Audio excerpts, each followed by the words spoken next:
కోట్లు ఖర్చు పెడుతున్నామన్నారు, ఒకసారి 1,50,000 కోట్లు ఖర్చు పెడతామని డిఫరెంట్ టైమ్స్లో డిఫరెంట్ స్టేట్మెంట్స్ వచ్చాయి. అసలు ఈ మూసీ ప్రాజెక్టు సుందరీకరణ మీద రాష్ట్ర ప్రభుత్వం ఎంత ఖర్చు పెట్టాలనుకుంటుంది? ఎందుకంటే ఒకవైపు పిల్లల స్కాలర్షిప్లు ఇవ్వమంటే డబ్బులు లేవు, కోసుక తింటారా అంటున్నారు, లేదా రిటైర్డ్ ఎంప్లాయీస్కు డబ్బులు ఇవ్వండి అంటే డబ్బులు లేవంటున్నారు. మూసీ సుందరీకరణ మీద 1,00,000 కోట్ల 1,50,000 కోట్ల ఎంత ఖర్చు పెడతామనుకుంటుంది ప్రభుత్వం? సూటిగా సమాధానం చెప్పండి. 2, ఇప్పటి వరకు మూసీ సుందరీకరణలో ఎన్ని నివాసాలు కూల్చివేశారు? ఆ కూల్చివేసిన నివాసాలకు 2013 భూసేకరణ చట్టం కింద పాత ఇండ్లకు కంపెన్సేషన్ ఇచ్చారా, వేజ్ లాస్ ఇచ్చారా, లేదా సింపుల్ గా కేసీఆర్ గారు కట్టిన డబుల్ బెడ్రూమ్ ఇళ్లలో అసైన్మెంట్ చేసి పంపారా? 2013 భూసేకరణ చట్టం ప్రకారంగా 14.5 లక్షల రూపాయల డబ్బు ఇవ్వాలి వాళ్ళకు, పాత ఇంటికి R&Bతో ఎస్టిమేట్ చేసి డబ్బులు ఇవ్వాలి, అదేవిధంగా సెలబుల్ రైట్స్ తో కూడినటువంటి 200 గజాల స్థలంలో కట్టిన ఇల్లు ఇవ్వాలి. ఆ రకంగా ఇచ్చారా, ఇవ్వలేదా, ఇస్తే ఎప్పట్లోకి ఇస్తారు, ఎన్ని నివాసాలు కూల్చారు? ఇంకా మీరు ఐడెంటిఫై చేసి కూల్చవలసిన ప్రభుత్వ ప్రైవేటు ఇల్లు ఎంత భూమి ప్రభుత్వ ప్రైవేట్ సేకరిస్తున్నారు? సమాధానం చెప్పండి. నంబర్ 3, గౌరవనీయులు మంత్రి గారు మాట్లాడుతూ ఆన్సర్ సిలో ఏమన్నారంటే హెచ్ఎండబ్ల్యూఎస్బి నీటిని హిమాయత్ సాగర్, ఉస్మాన్ సాగర్ లో పంపిణీ చేయడానికి చేపట్టింది. మూసీ నదిలోకి ఎప్పటికప్పుడు విడుదల చేయడానికి 2.5 టీఎంసీలు రిజర్వ్ చేయడం జరిగింది అన్నారు. అంటే స్వచ్ఛమైన గోదావరి జలాలను మూసీలో వదులుతామన్నారు, సంతోషం.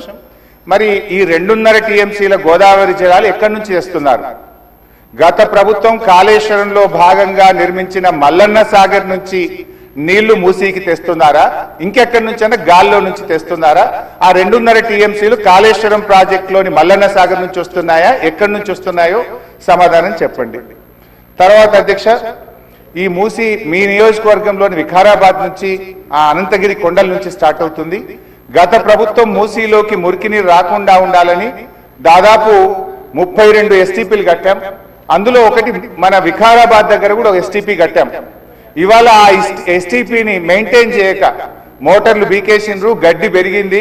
ఆ ఎస్టీపీ ఫంక్షనల్ చేయక వికారాబాద్ మున్సిపాలిటీ మురికి నీరంతా ఈ రోజు మనం తాగుతున్న గండిపేట హిమాయత్ సాగర్ లోకి వస్తున్న విషయం ప్రభుత్వం దృష్టికి వచ్చిందా? ఆ ఎస్టీపీని ఎందుకు మెయింటైన్ చేయడం లేదు అని నేను అడుగుతా ఉన్నా.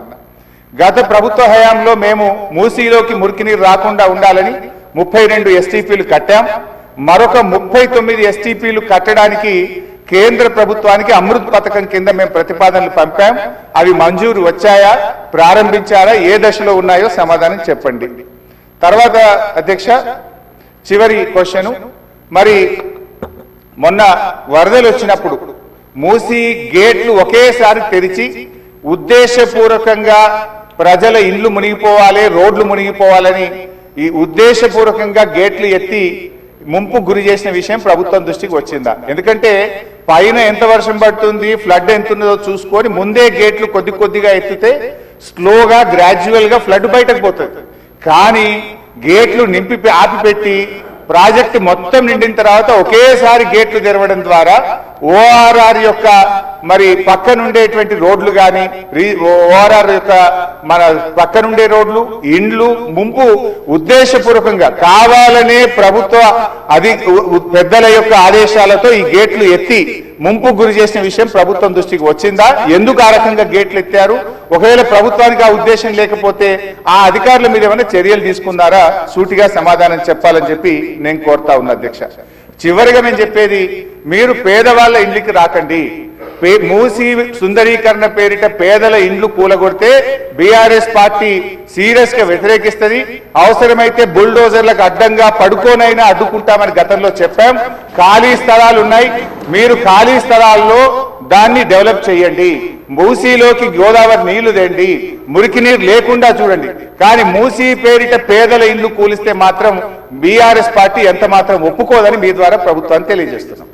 శ్రీ కె శంకరయ్య గారు. అధ్యక్ష ధన్యవాదాలు. మూసీ పునర్జీవ ప్రాజెక్ట్ చేపట్టడం ఈ మహానగరానికి మంచి శుభసూచకం. ఇప్పుడే కానీ ఇటువంటి కార్యక్రమం చేపడతా ఉన్నప్పుడు కొన్ని అడ్డంకులు వస్తూ ఉంటాయి, కానీ ప్రజలు చాలా ఆనందంగా ఉన్నారు. ఈ మూసీ నదిని ఏదైతే ప్రభుత్వం ఆలోచన చేస్తూ ఉందో అది ముందుకు తీసుకుపోవాల్సిందే. దానికి పూర్తిగా ఈ ప్రజలు సహకరిస్తూ ఉన్నారు, కానీ కొందరు ఇబ్బంది పెడతా ఉన్నారు. అయినప్పటికీ ఈ ప్రాజెక్టు పూర్తి చేయాల్సిందిగా కోరుకుంటున్నాం. శ్రీ కాలేరు వెంకటేశ్వర్.